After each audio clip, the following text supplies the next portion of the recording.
Live from the Ken and Valerie Baker studio at WHYY, this is Studio 2. Tuesday, the 7th of October. Welcome to the show, friends. I'm Cherry Gregg. And I'm Avi Wolfman-Arendt. So it's been a week since Defense Secretary Pete Hegseth gathered hundreds of America's top military generals and officers in Quantico, Virginia, for a talk on military culture.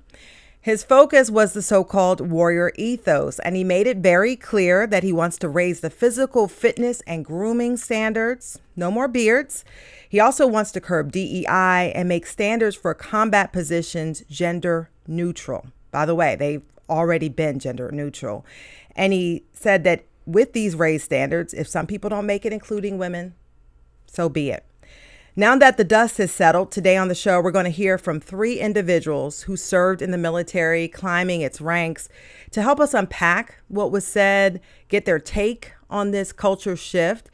We'll also ask, is it necessary? Was it necessary? And how will it help America maintain its position as the world's most lethal military force? We'll also get their take on President Donald Trump's suggestion that the military be used in American cities and to use those so-called dangerous cities as training grounds.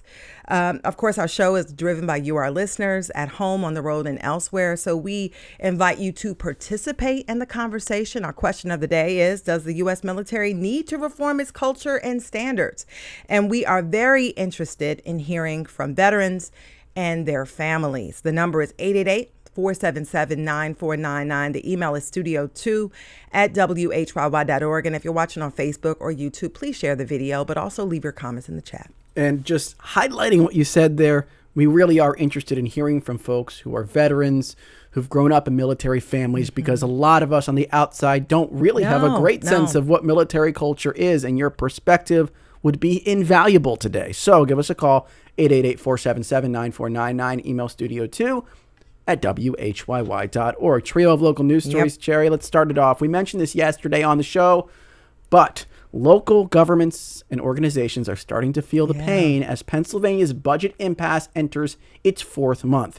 Here in our area, the Philadelphia Center Against Sexual Violence announced it will begin laying off staff today, and that some of its services, including its 24/7 crisis hotline, will go dark. Starting Friday, those calls will be rerouted to a national hotline.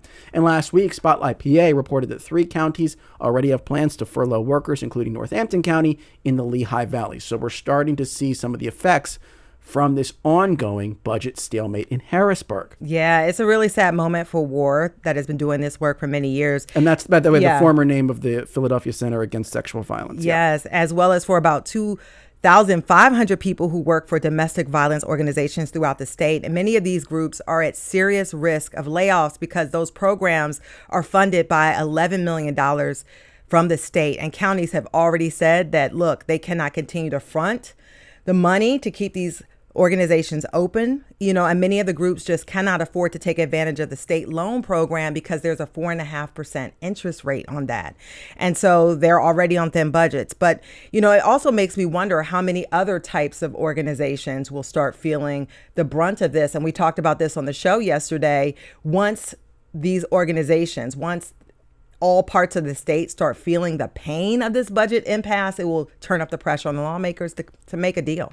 Yeah, it probably will, right? Yeah. I mean, that's how when constituents get angry, sometimes things get done. But it still stuns me that we're at this place with this particular budget, given that the baseline, the context is not what you would usually see when there's a budget impasse. Typically, budget impasses emerge out of extreme need in state budgets, pending deficits, things like that. There's a structural deficit here in Pennsylvania, but not the threat of going into the red this year. And so it's amazing that we're still at this place, given that there's money in the coffers. Yeah. And we'll probably start feeling it more. I remember when SEPTA was the big issue. Yeah, but then we felt that, and then they moved that. And so, Second story, Philadelphia taxpayers are footing the bill for one-way bus tickets for houseless individuals. It's part of the city's Stranded Traveler Assistance Program, which some advocates have said, one of the fixes to homelessness, right? NBC 10 investigative reporter Claudia Vargas did a really interesting deep dive into the program. And what they found is that between July of 2021 through May of this year, the city paid for about 875 one-way tickets out of Philadelphia to about 276 cities across the country. And it cost taxpayers about $270,000. And the farthest trip was to San Jose, California. But most people got these free tickets to go to places like Harrisburg or other areas along the East Coast. And the barriers to get these tickets are pretty low. All you have to do is have somebody on the other side willing to take you in. They check the sex offender registry, but other than that, they don't run any type of background checks. But, it's a big deal because it helps people get to places where they have support. And on any given night, Avi, the city has about 5,000 people who are without homes, and they could be, couch surfing. They could be, in shelters, or they could be sleeping outside. Well, you hope it helps people get to places where they have more support. But what the NBC 10 report revealed is that there's really no groundwork to make sure that's actually happening. And they profiled a man who was going to Florida, who seemingly had no contacts in Florida, and then, according to the reporting, returned to Philadelphia. So, it's a tough one because the idea, right, of the program is to make it easy and simple. You don't want to lard it down with a bunch of sort of unnecessary red tape, but then you really don't know if it works. And you don't know if you're just sort of moving this problem around. By the way, Philadelphia, what makes Philadelphia's program different is that the city government is paying for these bus tickets, but there are organizations that do this all over the country. Nonprofits usually. All over the country. With different motives, some with genuine concern, some just trying to get people out of town. It was really interesting. If you watch the NBC 10 report, they interview the government official who's running the program, and he just happens to have a sign on his desk that says, "Don't let perfect be the enemy of good."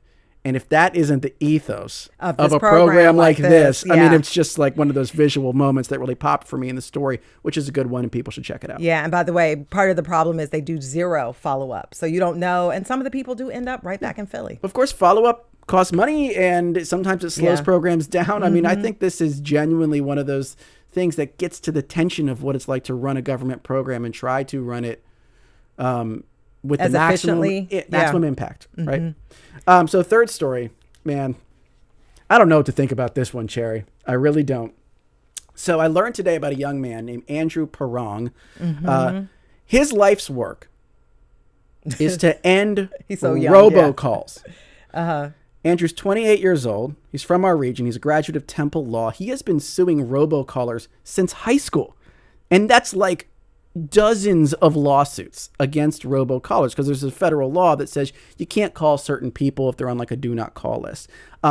He has been accused of actually trying to entrap robocallers so that he can file these lawsuits so that he can make money. That's a little tangent. But the recent news about Andrew is that he tried to sue a major leader in the Pennsylvania legislature, Democratic leader, who had done some robocalls to inform constituents about various upcoming events and services. He got his case all the way to the Third Circuit Court of Appeals right here in Philadelphia, big court, and he did lose. So this is the first of its kind case that basically says certain government officials are exempt from those anti-robocall laws under certain circumstances. So there's Andrew. He's been doing this for at least 10 years, setting a precedent here in the United States. And I wasn't sure if I wanted to hug him or if he would, definitely can't call him and ask him for it. I know. I was like, should I call him and ask him for comment? I don't know.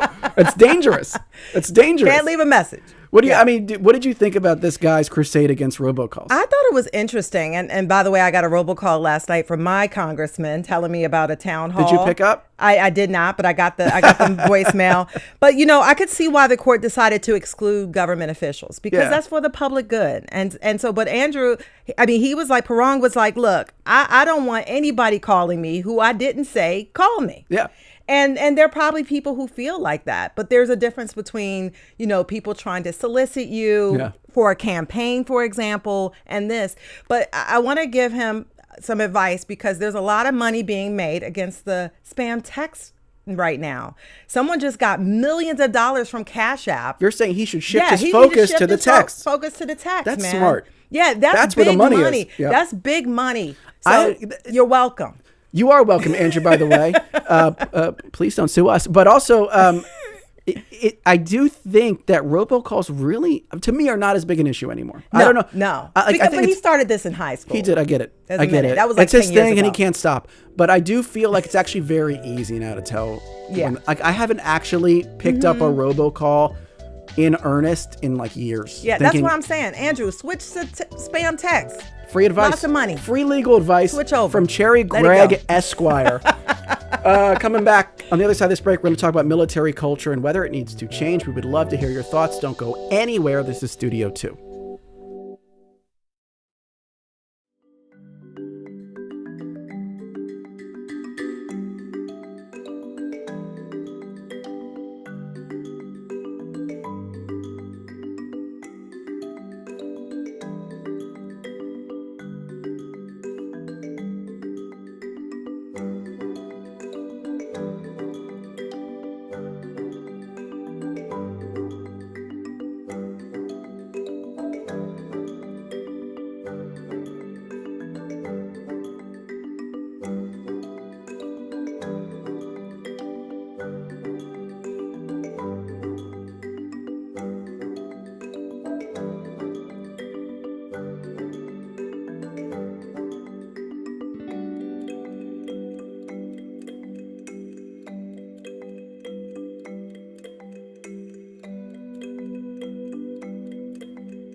I think you're seeing the Trump administration is now guilty of this.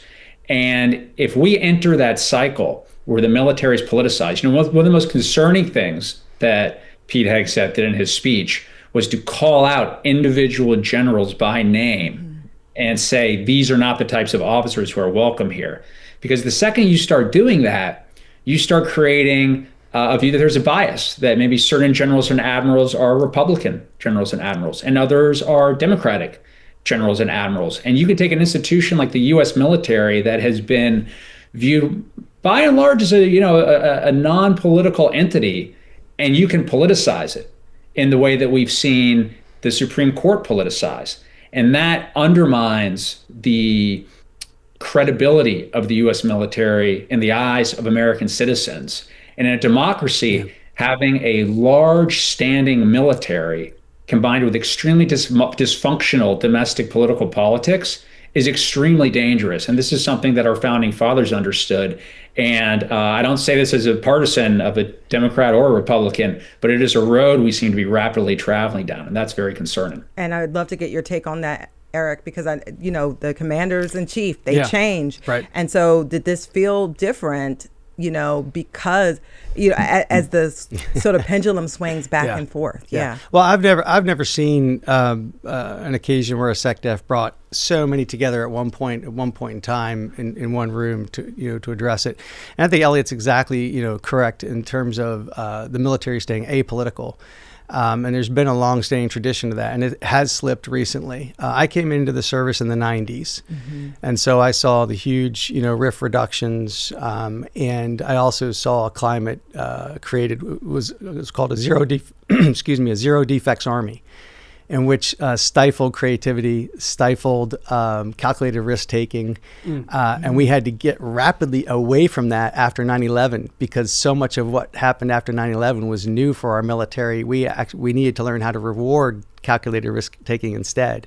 And so I've seen the pendulum swing from an attitudinal focus both in administrations and inside the military back and forth. I was in for 24 years. But I agree 100% with Elliot that it's critical the military stay apolitical as much as humanly possible and out of the fray. Some of the comments that I thought the Secretary made was actually encouraging that and trying to say, hey, look, you focus on what you need to focus on. We have your back here. You know what needs to be done. You know the right answer. You know the best practices in maintaining unit cohesion and readiness and warfighting ethos. Get on with it. And we'll take care of everything else. They were trying to remove the politics. To that point, this is one thing that Hegseth said. We've weeded out so-called toxic leaders under the guise of double-blind psychology assessments, promoting risk-averse, go-along-to-get-along conformists instead. That Hegseth is saying that's what it was happening. You were saying that the military has tried to move away from that, from, I guess, promoting or emphasizing or otherwise coddling the risk averse. So there's some confusion for me there. Is military culture sort of to go along to get along, or was it and it changed? So the change happened after 9/11. Yeah. It was, you could see it because of the nature of the warfare we were involved with. Yeah. I left the service in 2015. Yeah. So I know what it was like when I left the service, how we trained people, what we did, etc. What most people had experienced. I think his assessment is there's been some erosion and some shift. Yeah. And he wants to take it back the other direction. So, that's his assessment. Why is that important, though? Because I guess the flip side of that, is that you promote people who are too risk-taking, but also just have maybe a toxic personality or not good leaders. So the key phrase is calculated risk-taking and creativity. Yeah. We have to underwrite honest mistakes. We can't be a zero defects mentality. Otherwise, we stifle creativity and we stifle calculated risk-taking, and that freezes innovation and it freezes action. And we don't want that on the battlefield, and we don't want it in the formation. Can you give me a sense? I'm just trying to get inside this real quick. Like a sense of someone being too risk-averse in a combat role. Sure. Maybe this is someone who's leading a unit. Like, how could that backfire in a way that endangers people? Yeah, a friend of mine was a cavalry troop leader early in the war in 2003. And his soldiers were getting blown up by IEDs when they're soft-skinned vehicles. one of his NCOs came to him and said, "Hey, we can get local metal fabrication with local welders and weld that stuff onto our vehicles. I think we should do this." He said, "Go for it." So they started up-armoring their own vehicles before the Pentagon had any kind of program. Even though they didn't go up the chain of command. They didn't go up the chain of command. They just got after it. When the commander problem solving, keeping people alive, adjusting, adapting, overcoming. When his commander found out about this, he was threatened with a court-martial. 2 weeks later, the entire unit was doing it. So that's just a quick example of why was he threatened with a court-martial versus you're fixing a problem to keep people alive and maintain flexibility. Just a quick example. Yeah, interesting. So it does go back and forth over time in the service with mentality and approach, and that is affected by the civilian decision makers and policy makers top down, because everybody in the Army and in the military is subordinate to our civilian. And it's a very top-down authority. culture by design, right? I mean, can I get your take on that, Elliot? How does that top-downness manifest in the military? And one thing I've been thinking about is, how is it different to be, let's say, fixing airplanes, being a mechanic, in the military versus having that job in a civilian world? So these are both non-combat jobs, right? Neither of these people are on the front, but I wonder if I'm trying to isolate how the culture of the military affects people, like how those two jobs might be different and how the top-downness comes into play. Yeah. Well, I mean, I think the most obvious thing is there's a chain of command that extends all the way up to the President of the United States, who, in addition to being an elected leader, is also the Commander-in-Chief. And we have in this country a 250-year history of civilian leadership being the pinnacle of our military leadership. So the obvious thing is that it's a military. It's hierarchical. People follow orders. Yeah. I think for those who are not in the military, what can surprise them at times is leadership is much more difficult than just barking orders. You know, I've had people sort of say to me, "Well, it must have been easy leading in the military. You just told people what to do and they did it." And no, that's not how it works.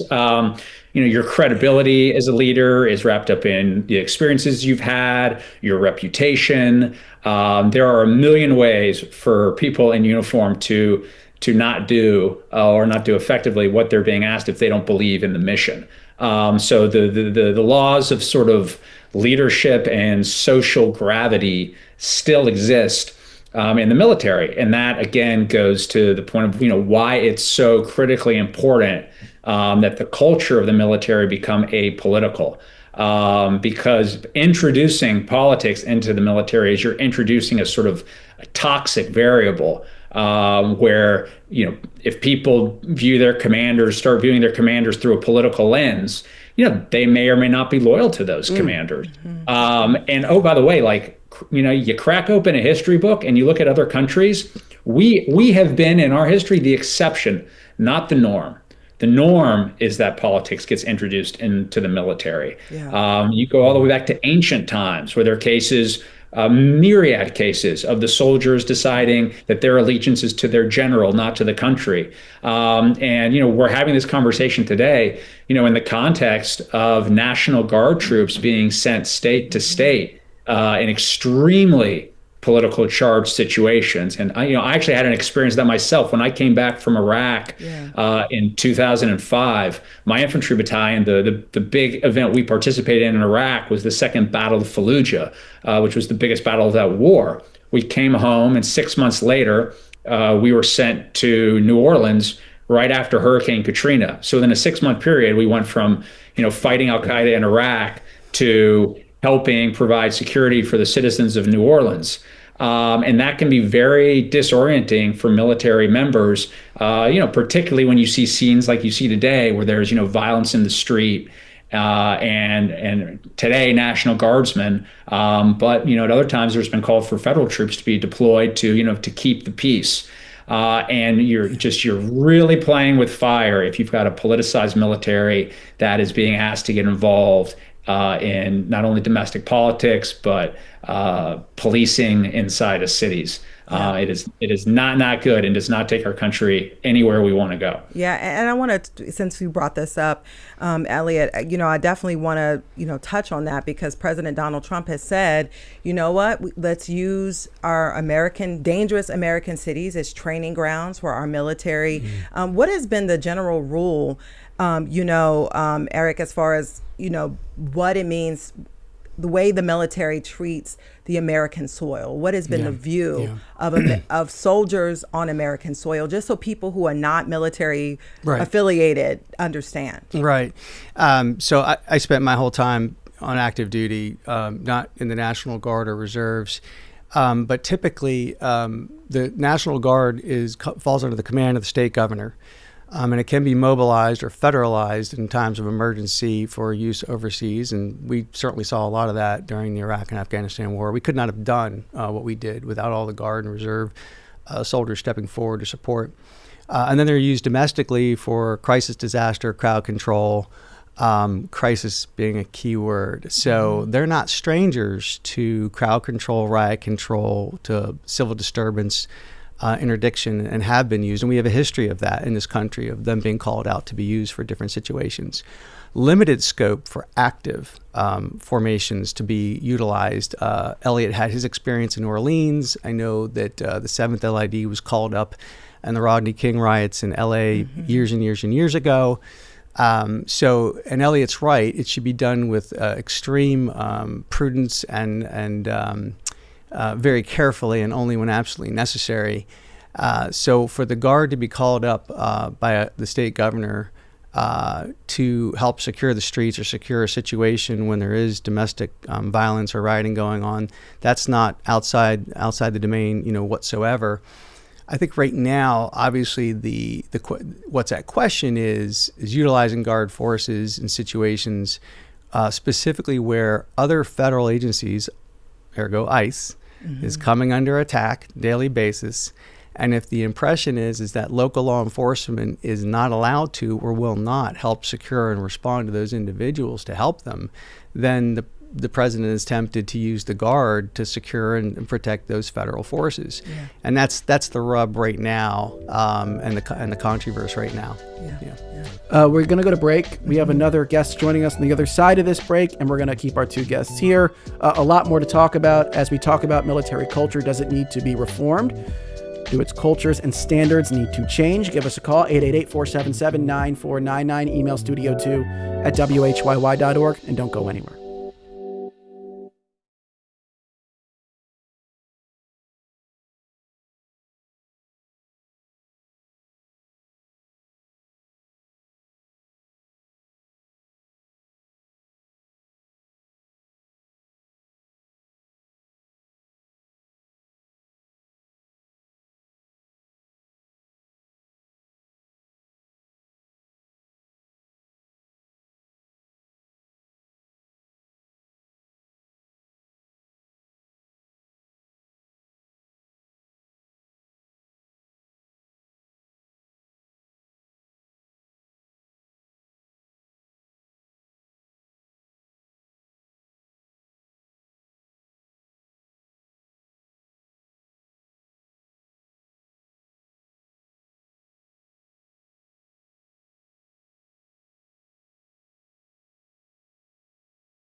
.org.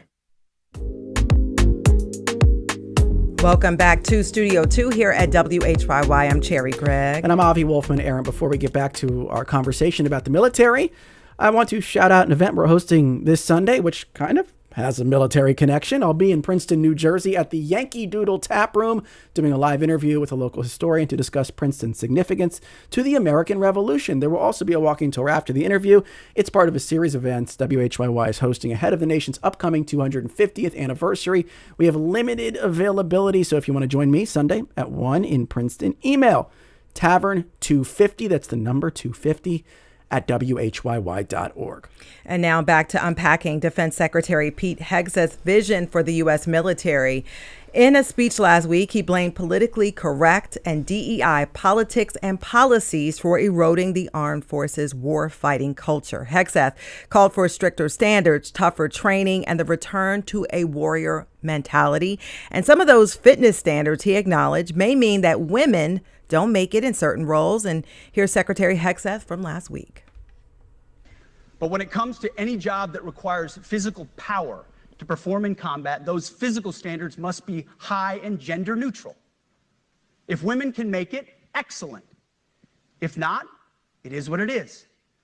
If that means no women qualify for some combat jobs, so be it.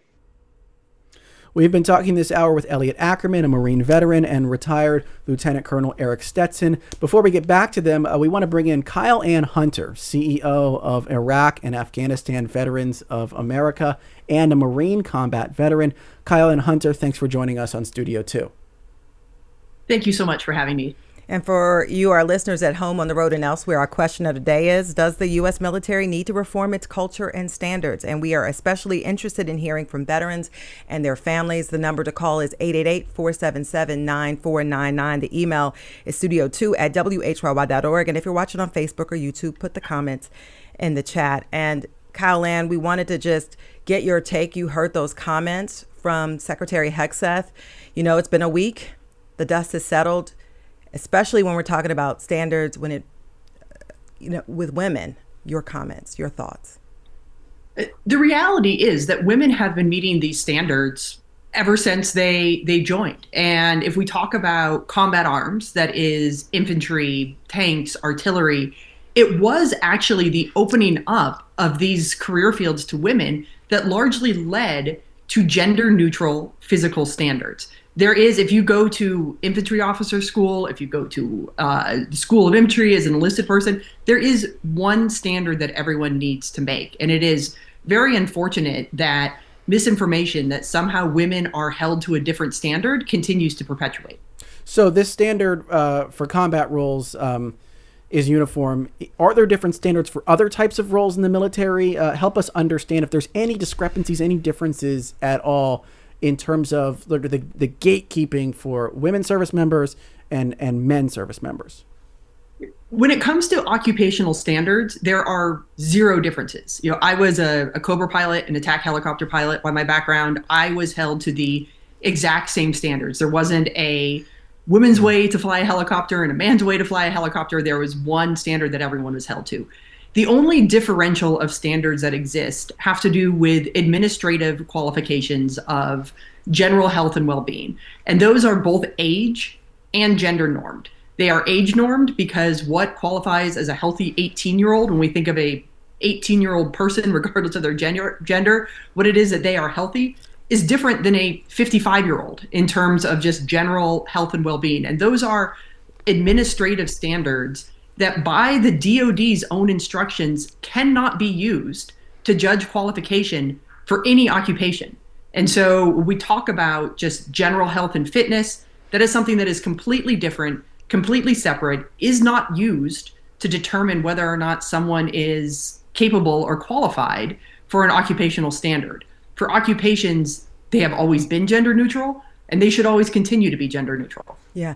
I'd love for you, Kyle Ann, to talk about your experience in the military a little bit, because, I've met women veterans before, and they talk about how tough you have to be, how hard you have to work.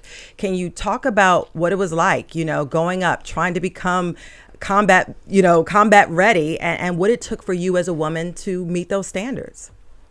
Yeah, absolutely. I mean, the military is hard, and it should be hard for good reason. I think that if we think about the just toughness of standards, and I'm sure your previous guests, like knowing what Elliot went through to become a infantry officer, it was hard. It was probably hard for him as a man too. I think as a woman, where things often become difficult is being a very, very small part of the minority and being otherized or tokenized and having any mistakes you might make be scrutinized at a higher level than your male peers. I mean, I remember when I was going through flight school, and actually when I had made it to the Cobra, referred to as the RAG, the Replacement Air Group, I made some mistakes learning how to fly a Cobra, right? Nobody is born knowing how to do this perfectly. That's why they send people to school. And it was often told to me if I made a mistake, oh, see, this is why women shouldn't be doing this. This is why women don't belong here.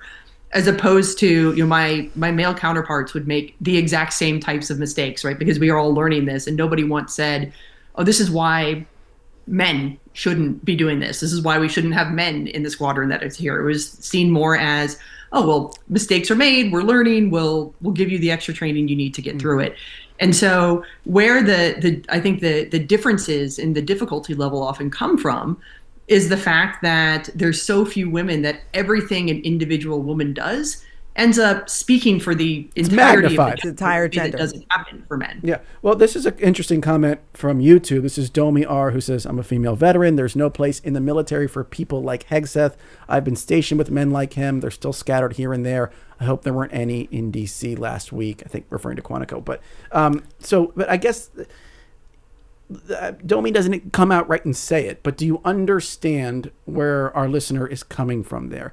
And I think this goes beyond whether or not your mistakes are held to a different standard and more like the way women are treated in the service. Is there something that needs to change? And by the way, is there something that already has changed that you think Hegseth might be trying to reverse here?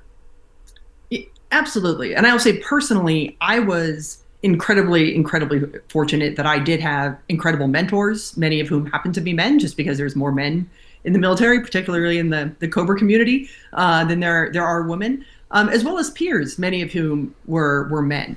And I look back to the past, really, almost 25 years now since 9/11, where we have 2 decades worth of data that show that women perform as well as men, if not better than men in some cases, what's asked of them. And I think had been, I should use, a culture shift in the military that recognized women as equal peers, largely because we continue to prove ourselves. And does that mean that there were some things that were potentially changed to accommodate physiological differences? Yes. Things like ensuring that there was proper safety equipment that fit men and women, so women were actually able to perform at their highest level and not get injured. Things like reevaluating how we do anthropomorphic measures to ensure that women and men both can fit in cockpits appropriately. So we're getting the absolute best talent we can to fly combat aviation.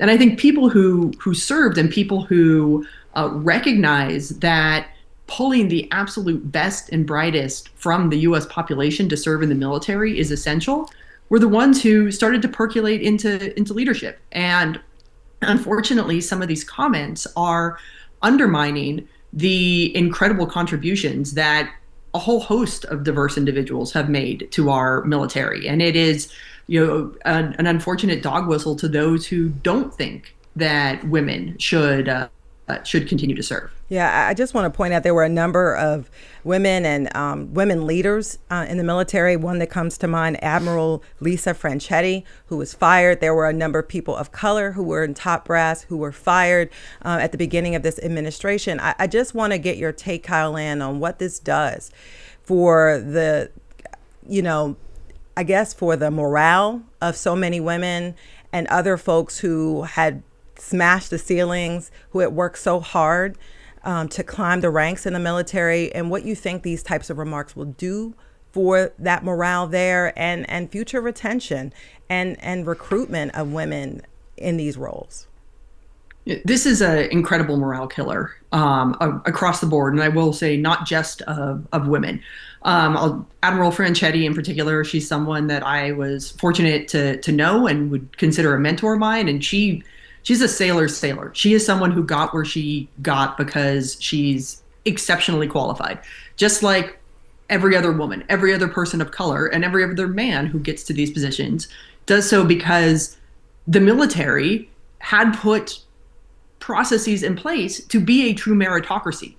And when things like this happen, it impacts the morale of those who are already in. It impacts the morale of those looking to be recruited potentially. We talk about these big recruiting boons that we saw earlier on this year. They were largely driven by women. We look at early on in fiscal year 2025, we saw record numbers of women joining the military. And I'll say that was largely in part due to seeing leaders like Admiral Franchetti at the helm. The removal of that, it's interesting now that the DoD isn't talking about its recruiting numbers anymore, isn't talking about these historic numbers of women joining. And it may be because women are choosing not to. They're opting out. They're self-selecting out, which is unfortunate because if we look at eligibility to serve, women still are much more eligible than men in many, many states due to physical fitness and academic qualifications that they have. Additionally, there's a huge morale crisis in the veteran community coming from this. We now have several women veterans we're hearing from that don't believe their service matters anymore and are trying to opt out of the services and benefits that they earned because they feel that their service is not valued. Thank you so much. That's Kyle Ann Hunter, CEO of Iraq and Afghanistan Veterans of America and a Marine combat veteran. Appreciate your time today on Studio 2. Thank you so much. I want to read a comment here that I think can segue us to the next part of the conversation. Here's Deborah. I'm not advocating an unfit military force. One of my questions regarding what Hegseth appears to be requiring is that it seems that there is no longer much hand-to-hand combat per se, rather drones are doing the destruction. Would think that one who launches the drone doesn't need to run a 5-minute mile. And I wanted to ask you about that, Eric, because I do wonder, like, at the end of the day, if someone is defusing a bomb, and that's their job in the military, you just want the best dang bomb diffuser there is, whether or not they can do a pull-up, I would imagine. Same thing for someone flying a drone. Some of these more tech-advanced military jobs, whether they're combat or non-combat. And I'm just curious how you look at physical fitness standards in the next era of warfighting. Yeah. So, well, I know the EOD community will take exception with what you just said about bomb diffusing. Yeah, physically extremely demanding. Okay, so that's the wrong job to pick. But taking your point, and first thing is, last stat I saw is at least 30% of the formation right now is women, made up of women. Yeah, and women have been serving since Margaret Corbett at Fort Washington in the Revolutionary War, where she watched her husband go down. And she picked up the ramming staff and started crewing that cannon, loading it and firing it. I was given an honorary NCO commission by George Washington and known as Captain Molly after that. And she was wounded herself in the same battle. And then she succumbed at age 48. So she's one of our first American warfighters. Women have always found themselves in combat, one way or another. And they've done amazing things in combat. And one of the things that Secretary Hegseth did acknowledge in his remarks and in his memo on this, which I've reviewed, is the gender-neutral standards for the combat arms groups and a next level for combat service groups in the military, and then we have combat service support. But to your question specifically, what we learned in Iraq and Afghanistan is it doesn't really matter where you are on the battlefield. You're still in the fight. There's no front. War is everywhere. It's everywhere, and especially with drones now, because you could be walking across a fob in the middle of Iraq and some mortar rounds slap down in, and all of a sudden the buddy beside you is missing half an arm or half a leg, and they're bleeding out, and you've got to get that person to an aid station. So you're making the case that physical fitness matters maybe even more, even with all the advances in technology. Yeah, the battlefield is everywhere, and every soldier, regardless, or ground warfighter, regardless of their MOS, can find themselves in a combat situation where they have to effectively use their weapon, effectively perform life-saving aid, effectively move and fire, and effectively do CASEVAC of people, bigger and heavier than themselves. I'm 175 pounds, I'm bench pressing 240, squatting whatever, and I got to move a guy who's 210 pounds before he's wearing all his body armor. It is hard, right? And so that's why the emphasis is on being very physically tough and by, especially for combat arms, meeting the standard. Don't care if you're a woman or a man, you've got to be ready for that. And so I think that, we are going to see warfare change dramatically, and we have to be careful that we're not looking at what's going on with drone warfare in Ukraine and whatnot and saying, well, that's what our next war will look like. It might not. But what the common denominator is the human being. Yeah. And so that human being has to be physically tough, mentally tough, resilient, trained, led well by qualified, capable leaders who will push them, right? And will demand standards from them. And that's the fair thing to do for them so that they are ready for combat and give them the best possible chance to come home alive. And their parents deserve that. Yeah. This country deserves it. You and I as the taxpayer deserves that. And so that's why we take this so seriously in terms of unit readiness and maintaining our fitness and our standards. Yeah. And Elliot, I wanted to bring you back into the conversation because I wanted to talk about this. I want you to comment on what Eric just said, but also this 1990 standard that Secretary Hegseth referred to. Can you talk about that a little bit? Because I know a lot of changes happened right after the 1990 year that allowed more women and more people of color to move up the ranks. And he specifically wants to go back to that 1990 and before standard. Can you tell us the significance of that and what that would do to change some of the progress that has been made? Well, I think going back to a 1990 standard, I mean, sure, you could pick your place on the timeline where you want to go back to. It was a post-1990 military that just fought America's longest war. I want to talk about something Kellyanne said that I think is really important that she went by pretty quickly, is the combat standards have not changed. Mm-hmm. And what Secretary Hegseth did in his speech, and he's smart and he knows what he was doing, is he was making the inference that they had changed and conflating two things. And he is a political creature, and he knows that is rage bait for many, many people. So if you were to tell me, I'm a former Marine Raider, I came up through the recon community. If you were to tell me, and I'm pretty pro, women in combat, I think, the standard is the standard. If you can make it, you should be able to play. But if you were to tell me that in order to get more women into the Marine Special Operations community, we had decided to lower the standard of our training courses, I would be furious. I would be completely indignant. Or if you were to say to become a Marine infantry officer now because we had women, the infantry officer course was going to be easier, I would say absolutely not. But that is not what has happened. And to give you evidence of that, right? Look at naval special warfare. Do you know how many female Navy SEALs exist in the U.S. military today? Zero. I was going to say. Yeah, zero. Because none can pass buds. They've never been able to pass buds. Yeah. I think a handful have passed through Ranger School, but it's virtually zero. So what Hegseth is doing is saying, oh, no, those schools have all changed, which they haven't, because that makes old timers really, really upset and says, no, you have to get the standards back. So it's like the arsonist lighting the fire and saying we got to put out the fire. But is it your contention, and that is inherently political? Is it your contention, Elliot, that there's been no broader culture shift within the military? That this is a pure invention, a political invention by people like Hegseth? There's been a culture shift, but not a standard shift. There's been a culture shift in America since 1990, and I think it's probably for the good. And it's more inclusive. There are more women in the workforce. We're tapping into the massive pool of talent we have that is maybe female. And a little bit more diverse, and that's great. I think one thing that's probably come into the military in the last 5 to 6 years that I think would be great to excise is a lot of the identitarianism, which has not been helpful, and that's probably a good thing to get out. But the way Hegseth has gone about this in this speech is really destructive, and it does undermine women who've been meeting the standard. There are female Marine infantrymen, and they have passed through the exact same courses that male Marine infantry passed through. And I tell you, I am a Marine infantryman. Every single guy in my infantry unit was not some Adonis chiseled out of stone Olympic athlete. You know what I mean? They just weren't. Yeah. Actually, I write in the article, my first collateral duty as a rifle platoon commander was I was my company's body composition officer, which meant once a month I had to tape and weigh all the fatties to get them closer to the standard. So these guys exist in every unit, and there are a lot of women who are much fitter than those fatties.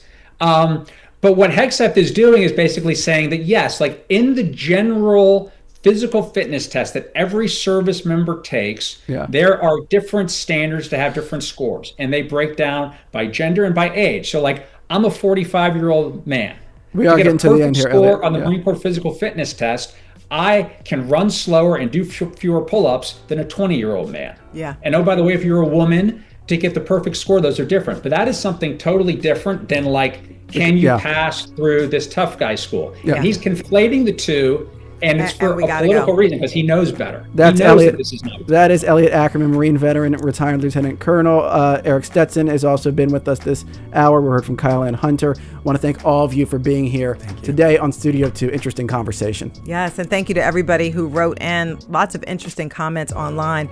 And thanks so much to our producers, Debbie Builder and Andreas Copes. Thanks to Mike Schiffler, our visual producer, and to Al Banks and Tina Calicay, who engineered today's show. Our executive producer is Kevin McCory. From Studio 2 here at WHYY in Philadelphia, I'm Cherry Gregg. I'm Avi Wolfman-Arent. We will talk to you tomorrow. And tomorrow on Studio 2, the Supreme Court is hearing arguments about a case from Colorado concerning conversion therapy today. We want to preview this and other cases that are going to be heard by the court this term. And by the way, you can always find us on YouTube, Facebook, and wherever you get your podcasts. And be sure to leave a comment and a review and also subscribe. By the way, coming up next on WHYY, it is Here and Now. We will see you on the radio tomorrow.